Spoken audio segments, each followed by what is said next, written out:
ఆ రోజు రాజశేఖర్ రెడ్డి గాని ఈ రోజు జగన్మోహన్ రెడ్డి గాని బలహీన వర్గాలకి ఉక్కు పాదంతో అణచివేస్తున్నటువంటి విషయాన్ని ప్రతి ఒక్కరం గెలవాలి, ప్రతి ఒక్కరం తెలుసుకోవాలని చెప్పి తెలియజేస్తున్నాను.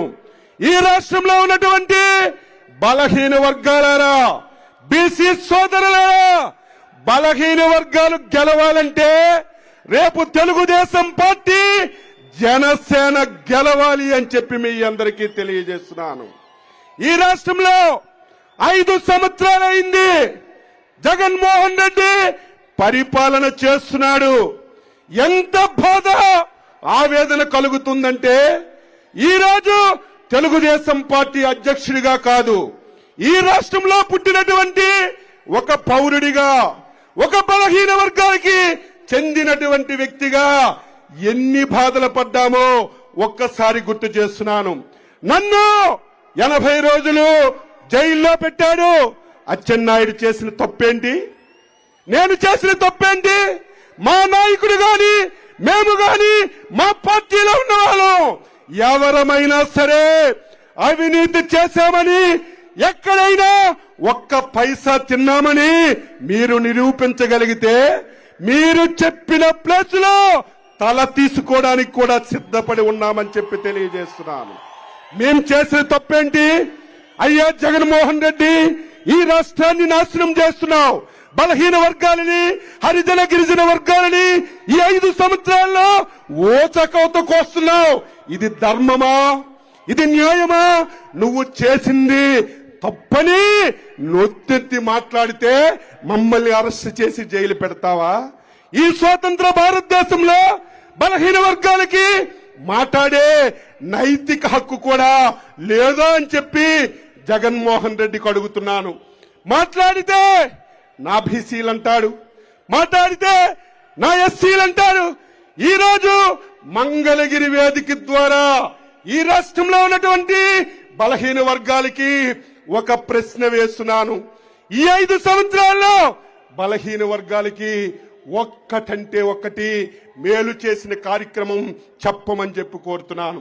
చంద్రబాబు నాయకత్వంలో ఆ రోజు బీసీ మంత్రిగా ఒకేసారి 175 రెసిడెన్షియల్ పాఠశాలలు ఇచ్చాం.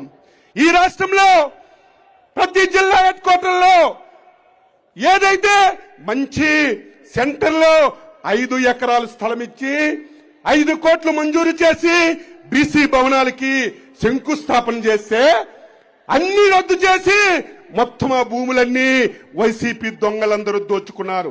దీనికి సమాధానం చెప్పమని చెప్తున్నాను. ఈ రోజు 54 కార్పొరేషన్లు వేశావు. దేనికా కార్పొరేషన్లు? పాసిబద్దతో నాలుగు గీసుకోవడానికైనా ఆ పాసిబద్ద ఉపయోగపడుతుంది తప్ప నువ్వు పెట్టినటువంటి కార్పొరేషన్లు దేనికి ఉపయోగపడతాయని చెప్పి తెలియజేస్తున్నాను. ఆ రోజు తెలుగుదేశం పార్టీ చంద్రబాబు నాయకత్వంలో ఫెడరేషన్స్ కి దామాసా ప్రకారం డబ్బులు ఇచ్చాం, ఖర్చు చేశాం. ఎలక్షన్లు అయిన తర్వాత ఆ డబ్బు బ్యాంక్ అకౌంట్ లో ఉంటే ఈ దుర్మార్గుడు ఆ డబ్బు కూడా ఖర్చు పెట్టకుండా మళ్ళీ వెనక్కి తీసుకుని బలహీన వర్గాలకి అన్యాయం చేసిన విషయాన్ని మీ అందరికీ తెలియజేస్తున్నాను. ఈ రోజు చేతి వృత్తులు, కుల వృత్తుల వారికి ఆధునికమైనటువంటి పనిముట్లు ఇవ్వాలని, వారు స్వయం ఉపాధితో బతకాలని ఆదరణ పథకం పెట్టాం. ఏదో గదిలో కూర్చొని మేము సెలెక్ట్ చేయలేదు, మీకు కావలసింది, మీరు కోరుకున్నది మీరు తీసుకోండి అని ఆదరణ కింద పనిముట్లు కొని ఈ రాష్ట్రంలో అన్ని రెవెన్యూ డివిజన్లు హెడ్ క్వార్టర్లకి పంపించి గోడౌన్లో పెట్టాను. మన మీద ఎంత కోపమో చూడండి.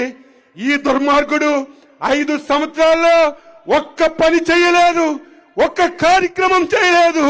కానీ చంద్రబాబు నాయుడు గారు ఇచ్చినటువంటి ఆదరణ పరికరాలు ఈ రాష్ట్రంలో గోడముల్లో తుప్పి పట్టుపోతున్నా అవి మన చేతు ఉత్తులు వాళ్ళకి ఇవ్వడానికి చేతులు రానటువంటి ఈ దుర్మార్గుణ్ణి ఎంత తొందరగా బంగాళాఖాతంలో కలపగలిగితే అంత తొందరగా మన బలహీన వర్గాలకి స్వేచ్ఛ వస్తుందని